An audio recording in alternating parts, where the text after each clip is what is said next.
19-годишната девојка закрепнува на гинеколошкото одделение во Струмичката болница по породувањето во неделата вечерта кое што се случило во семејниот дом во Баница. Доктор Митко Киров, гинекологот кој што ја примил родилката, вели дека девојката била донесена во многу лоша состојба.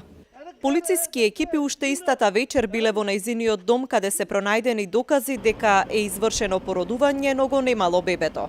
Од СВР Струмица денеска информираа дека мртвото тело на новороденчето е пронајдено во јама и по наредба на јавниот обвинител дадено на обдукција. Повеќето жители на Баница не слушнале за случајот со родилката од нивното населено место. Оние пак што знаеја не сакаа да го коментираат.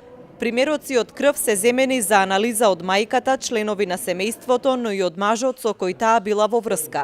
Истрагата треба да ги открие причините и мотивите зошто девојката е породена дома, но и кој го фрлил бебето во полско веце.